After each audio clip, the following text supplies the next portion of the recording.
UGC net में कितने marks आ जाएं कि मेरा एडमिशन बीएचयू में हो जाए, मेरा एडमिशन पीएचडी के लिए डीयू में हो जाए या जेएनयू में हो जाए। और ऐसे बहुत सारे सवाल हर सेशन हर रिजल्ट के बाद पूछे जाते हैं। और स्टूडेंट की एक क्वेरी भी रहती है तैयारी करने से पहले कि भाई मुझे पीएचडी एडमिशन लेना है तो मेरे कितने मार्क्स होने चाहिए। Now the most important part is कि ऐसा कोई क्राइटेरिया ही डिसाइडेड नहीं है। दिस इज डॉक्टर दीपेश पुरानी इन फ्रंट ऑफ यू और आपको मैं समझाने वाला हूं एक्चुअल में कि किस तरीके से आपका एडमिशन फाइनलाइज होता है किसी भी यूनिवर्सिटी के अंदर, डीयू के अंदर, बीएचयू के अंदर या जेएनयू के अंदर। चलो ठीक है, मोस्टली अगर हम बात करें तो 3 कैटेगरी में इसको डिवाइड किया गया है, 3 कैटेगरीज में डिवाइड किया गया है। पहली कैटेगरी जहां पे हम बोल सकते हैं सर जेआरएफ, जहां पे आपका जेआरएफ होता है sir, okay, JRF plus assistant professor और प्लस पीएचडी एडमिशन, ये हम बोलते हैं, ये पहली कैटेगरी। दूसरी कैटेगरी असिस्टेंट प्रोफेसर प्लस यहां पे पीएचडी, ठीक है। तीसरी कैटेगरी पीएचडी ओनली, अंडरस्टूड। तो ये 3 कैटेगरीज के बेसिस पे आपका यहां पर क्या होता है, एडमिशन होता है। मोस्ट ऑफ द यूनिवर्सिटीज उन स्टूडेंट का वापस से एग्जाम कंडक्ट नहीं करती जिन्होंने नेट क्लियर कर लिया है। अब मान लो एक स्टूडेंट है जिसने जेआरएफ क्वालिफाई कर लिया है तो उसके लिए किसी भी यूनिवर्सिटी में एडमिशन पाना बड़ा इजी हो जाएगा। बट एक स्टूडेंट है जिसके 180 मार्क्स आए हैं, 180 नंबर आए हैं और एज पर वो सपोज दैट वो बीएचयू में अप्लाई करता है, वो जेएनयू में अप्लाई करता है, बट अब उसके मार्क्स तो इतने कैपेबल है कि उसका एडमिशन हो जाना चाहिए। बट प्रॉब्लम क्या आती है कि उसकी कैटेगरी क्या है, उस कैटेगरी के साथ साथ यहाँ पे वो कौन सी स्ट्रीम में एडमिशन ले रहा है, जो कि उसकी पर्टिकुलर सब्जेक्ट की हम बात कर रहे हैं।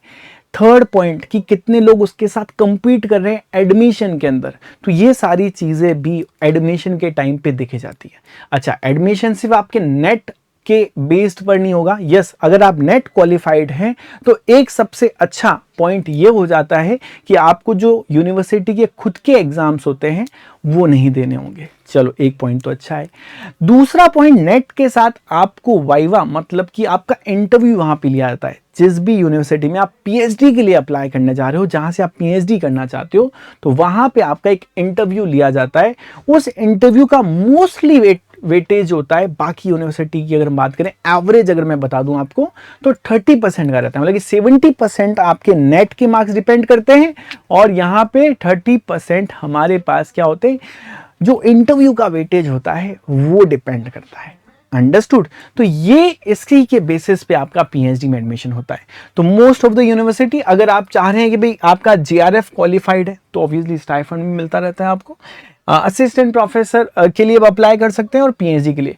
कुछ लोग जेआरएफ क्वालिफाइड नहीं होते तो असिस्टेंट प्रोफेसर के लिए भी अप्लाई कर सकते हैं, एज वेल एज पीएचडी भी कर सकते हैं।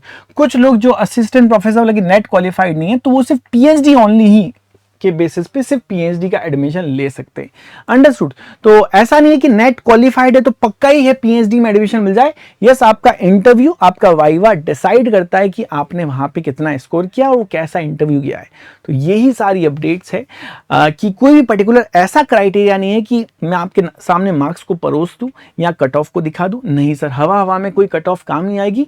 बट आपको ये जरूर ध्यान रखना है आपका नेट का स्कोर, वहां पे कंपटीशन कितना चल रहा है, जिस यूनिवर्सिटी में आप, जिस जगह पे आप अप्लाई करो, जिस पर्टिकुलर वैकेंसी के लिए अप्लाई करो, और उसके साथ साथ यहाँ पे कितने लोग कंपीट करें वो बहुत मैटर करता है। उसके बेसिस पे यूनिवर्सिटी में पीएचडी के एडमिशन के लिए आपको अप्लाई करना चाहिए। दोनों चीजें तो बहुत जरूरी देखनी है। बाकी मिलते हैं अगले सेशन में और भी यूजफुल इंफॉर्मेशन के साथ। Till then stay connected with the PW UGC net. Thank you.